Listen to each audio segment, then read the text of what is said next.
Alors, Ecomicro, c'est une entreprise qui est très spécialisée sur un domaine qu'on appelle les D3E, déchets d'équipements électriques et électroniques. Notre métier, en fait, c'est d'adresser les parcs informatiques et les parcs de matériel électronique qui sont détenus par les professionnels, c'est-à-dire les entreprises et les collectivités. Quand ce matériel arrive en fin de première utilisation, et bien du coup, il y a quelque chose à faire. Donc, soit on intervient pour rallonger son cycle de vie, soit on intervient pour lui donner une seconde vie, soit on intervient pour traiter sa fin de vie et du coup recycler les matériaux. Alors Ecomicro, c'est pas moi qui l'ai lancé directement, même si j'étais présent et assez jeune pour le coup, ce sont mes parents. Donc c'est vraiment, on est sur l'entreprise familiale avec une histoire familiale. Il y a bientôt 30 ans, on fête notre 30e année en 2026. Et donc le Ecomicro a été créé en fait pour répondre à un besoin qui était des acteurs achètent du matériel neuf et ne savent plus quoi faire de celui qui est ancien et qui ne marche plus, dont personne ne veut. Donc c'était une problématique qui s'accumulait auprès des entreprises. Et donc Ecomicro est arrivé pour essayer de trouver une solution et notamment d'apporter une action environnementale à cette problématique de déchets électroniques. Le numérique, c'est 4% de l'impact environnemental global des activités humaines dans le monde. Donc c'est quelque chose qui est significatif, sur lequel, à notre échelle, il est important en fait, d'intervenir et de déployer des solutions pour réduire cet impact. Fabriquer un matériel, ça consomme beaucoup de ressources, de l'eau, de ressources minières, des combustibles, tout un tas de choses. Et du coup, recycler, déjà, c'est générer de la matière secondaire qui va pouvoir rejoindre l'industrie et on va fabriquer en consommant moins de ressources naturelles. Et également, reconditionner, ben, c'est éviter tout simplement la création d'un déchet. Donc c'est là où notre intervention est importante. Donc si on se donne quelques chiffres, par exemple, un smartphone, c'est à peu près 150 kg de CO2 en termes de coût quand on le fabrique. C'est 250-300 kg pour un PC portable. Pour une lame de serveur, donc un matériel pro, ça peut être même 2 tonnes, 3 tonnes. Donc c'est vrai que chaque fois qu'on va intervenir pour reconditionner et mettre dans les mains d'un utilisateur un produit reconditionné, on évite ce coût-là. Et si on devait aller plus loin, il y a également toutes les ressources minières qui sont extraites. Et là, pour fabriquer un PC portable, pour ne donner que ce chiffre-là, on est entre 800 kg et 1 tonne de minerai qui est extrait de la terre. Donc on peut imaginer tout ce qui nous entoure, les quantités en fait, de ressources qui sont extraites pour fabriquer tous ces produits qui font partie de notre quotidien. Alors, dans l'équipe d'Ecomicro, on va retrouver tout un tas de fonctions qui permettent d'adresser en fait tout le cycle de vie d'un produit. On va avoir les personnes qui vont accompagner les entreprises pour évaluer leurs besoins d'achat de reconditionné, leurs besoins de reprise d'un parc pour le recycler.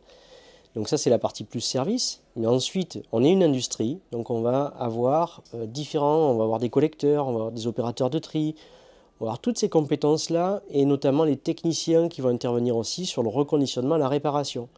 Donc tous les métiers sont représentés dans notre entreprise. Et ce qui est important, c'est qu'on est à l'échelle d'une entreprise familiale. Aujourd'hui, c'est 30 collaborateurs à Ecomicro. Et ce qu'on ne dit pas souvent, parce qu'on est peut-être timide là-dessus, c'est qu'on est aussi très impliqué sur l'économie sociale et solidaire. Donc on est labellisé ESUS, qui est entreprise solidaire d'utilité sociale. La réinsertion des personnes en fragilité est très importante. Aujourd'hui, on intervient notamment sur le handicap psychique et mental et également sur le mécénat numérique. Il y a beaucoup de personnes en situation d'exclusion qui n'ont pas accès à une formation, qui n'ont pas accès à un emploi par manque de produits numériques. Nous, par chance, on en voit passer énormément, donc ça fait partie aussi de notre impact territorial de reconditionner les produits et toute l'équipe est mobilisée là-dessus. Et chaque année, c'est à peu près 400-500 machines que l'on va distribuer gratuitement à des personnes qui sont en fragilité sur notre territoire. Alors concernant nos défis, Ecomicro est au cœur de tout un tas de défis. Aujourd'hui, c'est vrai que la transition écologique, le numérique responsable sont des termes qui résonnent de plus en plus fort auprès de nos clients, notamment professionnels, entreprises ou collectivités. Et donc c'est vrai qu'on est en train de monter aussi notre niveau de jeu pour pouvoir suivre, pour accompagner ces changements.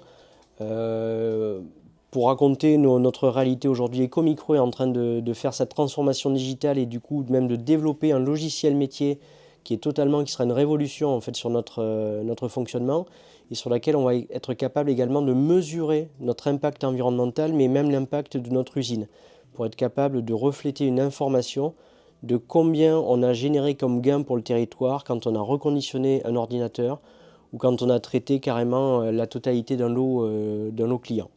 Ça, c'est important. C'est également un changement d'échelle où on envisage sur les prochaines années vraiment de pouvoir étendre notre action plus largement sur le territoire, à la fois sur le territoire régional, mais aussi dans un second temps sur le territoire national, et de pouvoir proposer plus largement tous ces services qui sont importants pour nous. Alors, à l'heure où la quête de sens est de plus en plus importante dans nos équipes et dans nos organisations, c'est vrai que c'est très important pour nous de pouvoir compter en fait sur nos partenaires et nos clients, sur le fait de traiter correctement et intelligemment les ressources dont on dispose. Et c'est vrai qu'on se positionne, nous, c'est peut-être caricatural, mais j'ai envie de dire presque comme dans une logique de producteur bio. Est-ce qu'il vaut mieux mettre son ancien parc informatique dans un gros broyeur, dans une gestion de déchets traditionnelle, ou est-ce qu'il faut mieux la confier à un acteur régional qui fait de la réinsertion et qui fait du réemploi de produits pour avoir un impact sur le territoire? Bon voilà, c'est un peu ça le challenge qu'on propose. J'oriente un peu la réponse quand je dis ça, mais on a vraiment besoin, nous, que les acteurs nous fassent confiance et nous aident en fait à faire croître ce modèle dans lequel on croit profondément.